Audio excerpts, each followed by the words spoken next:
I paid off my parents' debt, and they left everything to my sister. I always assumed the hardest part of losing a parent would be the grief. The silence after the calls stop, the empty chairs at birthdays, the way the house never quite smells the same again. But for me, grief didn't come with silence. It came with signatures, locked drawers, and a lawyer who wouldn't meet my eyes. The day I found out what they did was the day I stopped believing in unconditional love.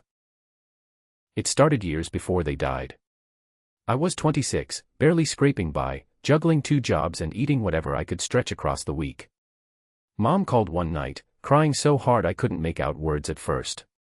Dad had taken out a second mortgage without telling her. They were drowning in bills, collection notices stacking up on the kitchen table. She begged me not to tell my sister, said she was too fragile to handle the stress.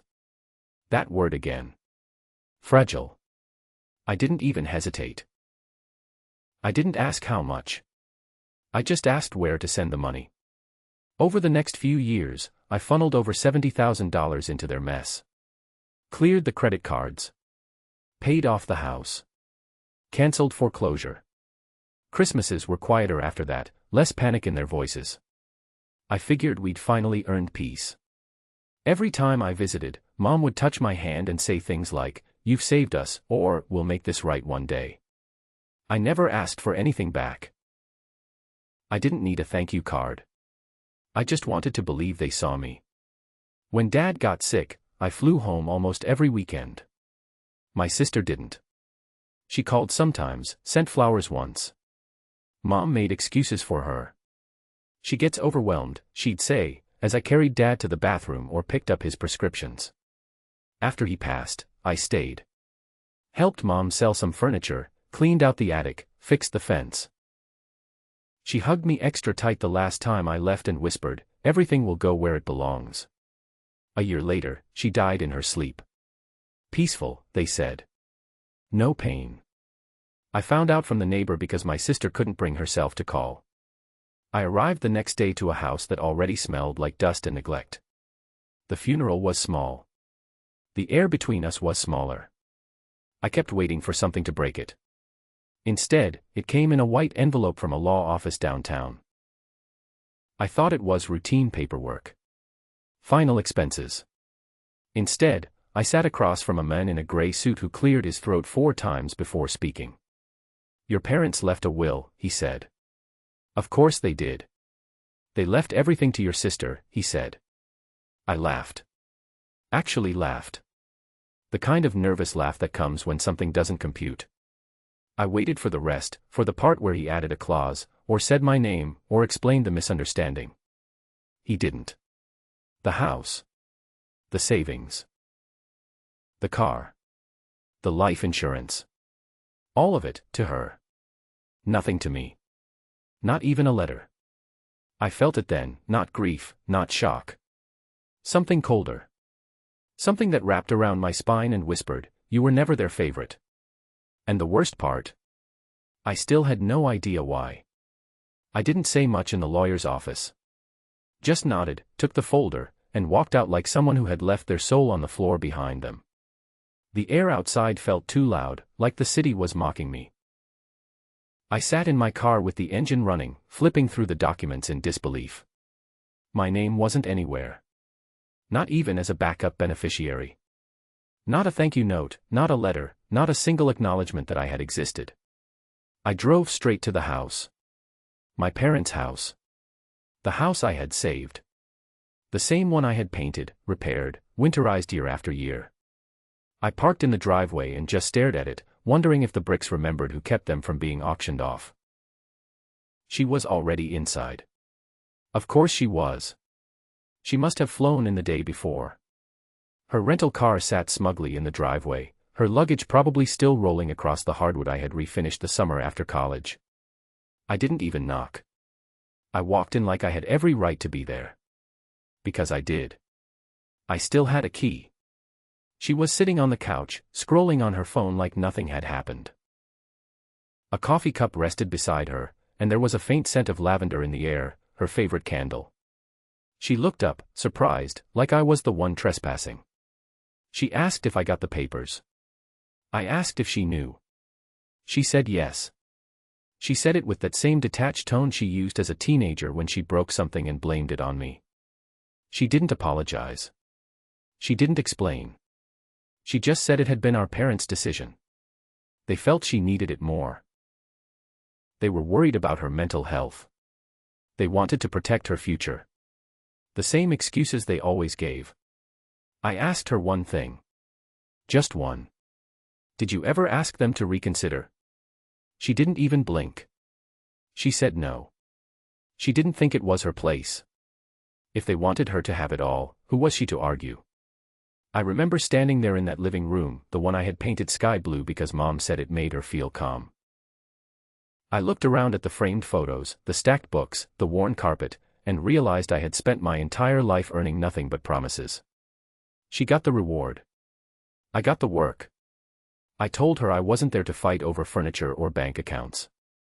I just wanted to understand how they could do this. After everything. After I saved them. She gave me the worst answer possible. She said they never asked you to. It landed like a punch. My jaw locked, my fists clenched, and I had to remind myself that I was not the kind of person who lost control. But something inside me cracked. The kind of crack you don't hear until later when everything starts to fall apart. She asked me to leave. She said it gently, like she was offering me peace. I walked out without another word, got back in my car, and drove 2 towns over before I finally stopped. I sat in a gas station parking lot, staring at a convenience store clerk sweeping the floor, and I thought to myself, I don't think I ever really knew my family. And maybe, just maybe, they never really knew me either. I didn't go home for 3 days. I crashed in a cheap motel with flickering lights and cigarette burns in the sheets. Every hour, I told myself to let it go. That it wasn't worth losing sleep over. But I didn't sleep. I couldn't.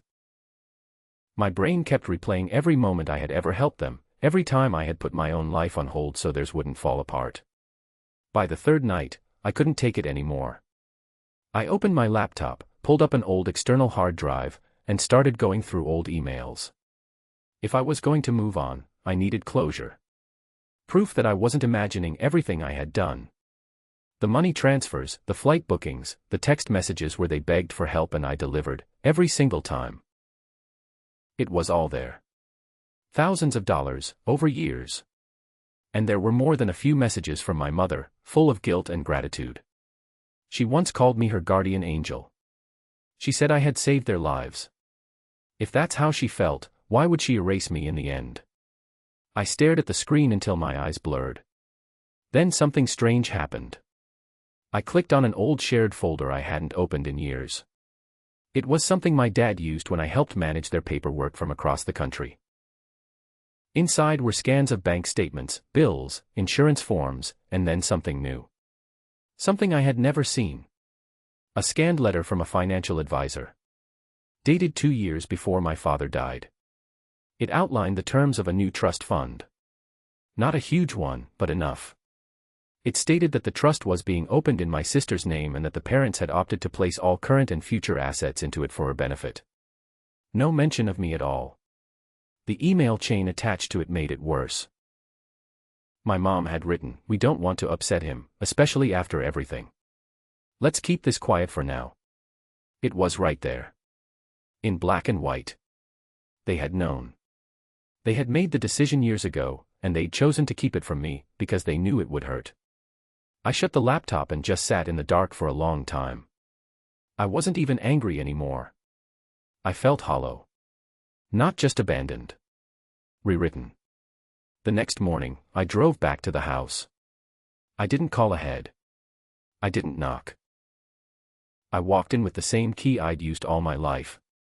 She was at the kitchen table eating cereal like we weren't in the middle of a Cold War. I dropped the printed emails on the table. I didn't say anything. She flipped through them slowly. When she got to the part where Mom said to keep it quiet, she stopped chewing. I asked her again if she knew. This time, she didn't lie. She said she had known for a while. That she didn't feel great about it, but what was she supposed to do? Turn down an inheritance. I asked her how long she was planning to live in the house before selling it. She said she hadn't decided yet. I asked her if I could have one thing. Just one. A framed photo of me and Dad fishing, the one in the hallway. She looked confused. Then she said she had already packed it. Packed it? Like it was hers too. That was the moment I realized I had to stop asking for permission. I left the photo on the table and walked out. The more I stayed in that house, the more I felt like a ghost. Everything in there was familiar, but none of it belonged to me anymore. Not the couch where Dad and I used to sit during Sunday games. Not the backyard I mowed every summer. Not even my old bedroom, where I had written college essays and cried after my first breakup. She had taken it all without a second thought. The next week was a blur of pretending I had control. I went back to work, smiled when people asked how I was doing, told them I was fine. But inside, I couldn't shake the feeling that something had been stolen from me. Not just money. Not just property. Something deeper. The version of my parents I had carried around for years was gone. And in its place was a much colder truth. I had been useful. Not loved. Not trusted. Just needed. The idea started forming a few days later. Not revenge. Not even justice. Just clarity. I needed to understand what made them decide she was worthy of everything while I was worth nothing. If they were alive, I would have asked them directly. But they weren't. So I turned to the next best thing. They're safe. Back in high school, I caught Dad opening a floorboard in the closet. He never saw me, but I never forgot. The code was his birthday. He used it for everything. I didn't even know if it was still there, but part of me hoped it had survived, untouched by probate courts and inheritance paperwork. One night, I drove back to the house again. I waited until she left to go meet someone for drinks. I knew she would be gone for hours. I still had the key. The hallway creaked just like it always had. The carpet had a slight dip where we used to race toy cars as kids. I walked into the master bedroom, straight to the closet. Moved the old coats. Pulled up the board. It was still there. A small black fireproof safe, dusty but intact. I entered the code. The soft click made my heart race. Inside were folders, some jewelry, and a stack of old letters tied with twine. I didn't care about the jewelry. I opened the folders and started reading.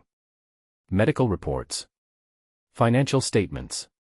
Handwritten notes. One folder was labeled simply, Mark. My name. The first page was a printed email. From my father to my mother. It read, I know we owe him everything. But if we give him too much, he'll stop trying. I had to read it 3 times before I could breathe again. Another note said, he's always been the strong one. Emily won't survive on her own. Mark will be fine. They didn't hate me.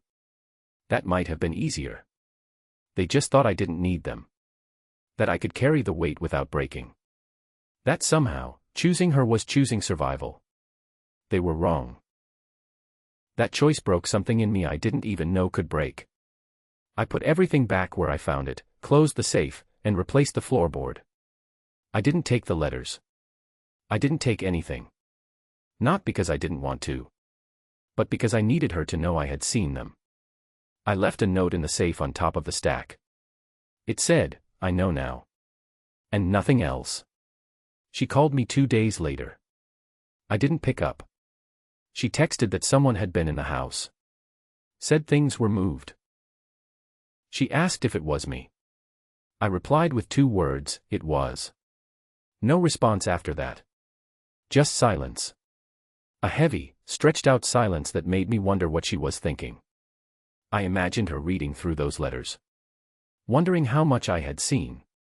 If I had taken anything. If I had made copies. If I was planning something. I wasn't. I didn't need to. The truth was heavier than anything I could plan. Still, a week later, I got a visit from her lawyer.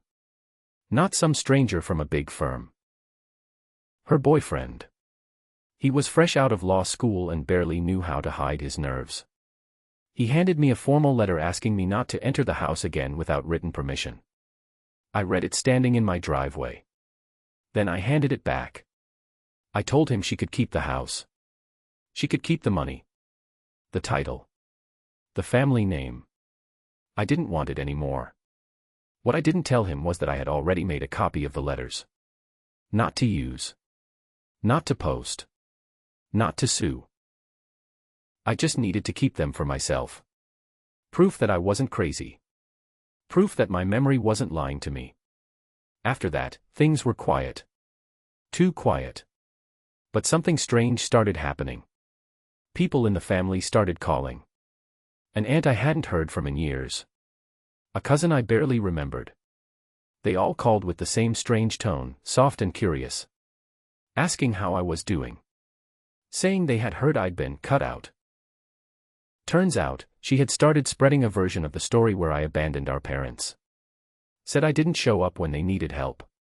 Said I disappeared during Dad's illness and only came back when the will was being read. She said I was upset because I thought I deserved something I hadn't earned. That part stung. Not because it was true, but because it was the version she believed people would accept. And maybe she was right. Maybe they would believe her. I didn't have photos of every late-night call. I didn't record every favor, every transfer, every time I showed up while she didn't. I had done it for love. Quietly. Which meant now, it looked like I had done nothing at all. I tried not to care what the others thought, but it started to eat at me. The unfairness of it all. How easy it was to erase someone, not just from a will, but from a whole story. One night, I pulled up a blank document. I started writing it all out. Every detail. Every date. Every receipt. Not for them. For me. I wanted to make a record of the truth while it was still fresh. Because if I didn't, the silence might win. Somewhere in the middle of writing, I realized something else. They had always expected me to carry everything. The finances. The emotions. The grief. Even now, they had left me with the truth, while she got the lie wrapped in a bow. But the truth had a weight of its own. And once you hold it, you either collapse under it or you find a way to stand taller. I wasn't ready to collapse. The document turned into something bigger than I expected. At first it was just for me, a record of the events so I wouldn't forget the truth. But as I kept writing, it started feeling like more than a list. It became a story. My story. A timeline of every decision, every sacrifice, and every time they looked past me like I was just part of the furniture. I printed a copy. I mailed it to myself. I even saved it on 3 separate drives. I didn't plan to send it anywhere, not yet. But I needed to know it was preserved, that the truth wouldn't vanish just because people preferred a cleaner version. Weeks passed. I started rebuilding my life, slowly. I found a new apartment farther from my hometown. Changed my number. Took on fewer favors at work. Said no when I used to say yes.